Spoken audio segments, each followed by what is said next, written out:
बिस्मिल्लाहिर्रहमानिर्रहीम। 12 में पढ़ने वाले तमाम तलबा व तालिबात का यूट्यूब चैनल पर इस्तक़बाल है। आज मैं आपको तलब की लचक सबक में तलब की लचक पर असरअंदाज होने वाले अवामिल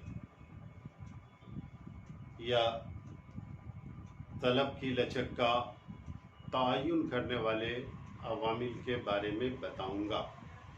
यानी जब किसी शय की तलब बढ़ती है या घटती है, कौन कौन से अवामिल ऐसे होते हैं जो उस पर असरअंदाज होते हैं। कभी किसी शय की तलब बढ़ जाती है तो कभी घट जाती है। तो नंबर 1, शय की कीमत। शय की कीमत के एतबार से अशिया की दर्जा बंदी की जा सकती है। अलीफ, रोज़मर्रा की ज़िंदगी में इस्तेमाल होने वाली अशिया। रोज़मर्रा की ज़िंदगी में इस्तेमाल होने वाली अशिया के तौर पर अनाज, कपड़ा, नमक, दवाइयाँ वगैरह की तलब गैर लचकदार होती है।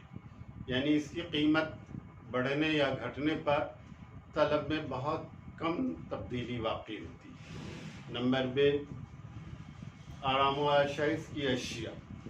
आराम व आशाइश की अशिया की कीमत में इजाफ़ा या कमी होने पर तलब में बहुत ज़्यादा असर पड़ता है, जिसमें motor car, TV, fridge, AC वगैरह की तलब में कीमत में कमी होने पर तलब बढ़ जाती है और कीमत में इजाफ़ा होने पर तलब कम हो जाती है, इसलिए इसकी तलब लचकदार होती है।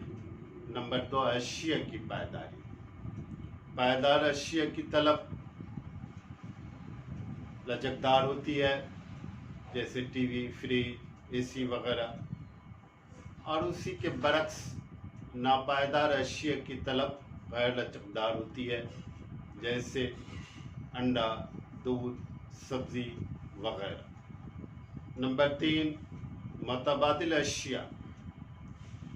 अगर किसी शय का मुतबादिल दस्तयाब हो तो उस अशिया की तलब लचकदार होती है। नंबर 4, इस्तेमाल की कसरत।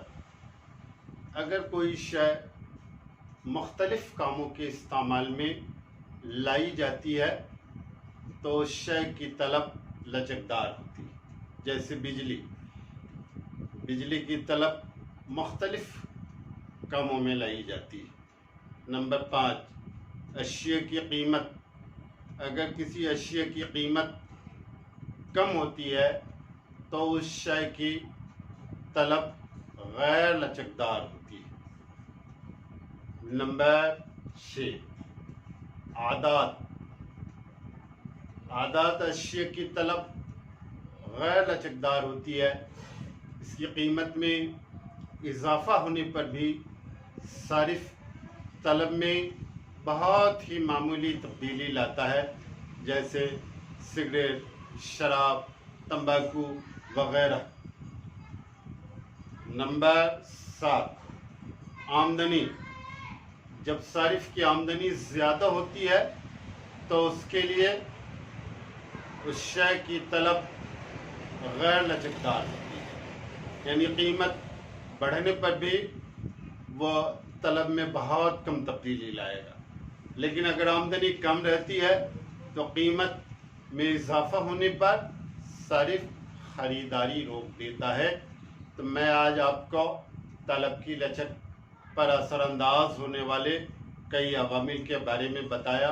मुझे उम्मीद है कि आप उसे समझे होंगे और उसे मज़ीद समझने की कोशिश करेंगे। शुक्रिया।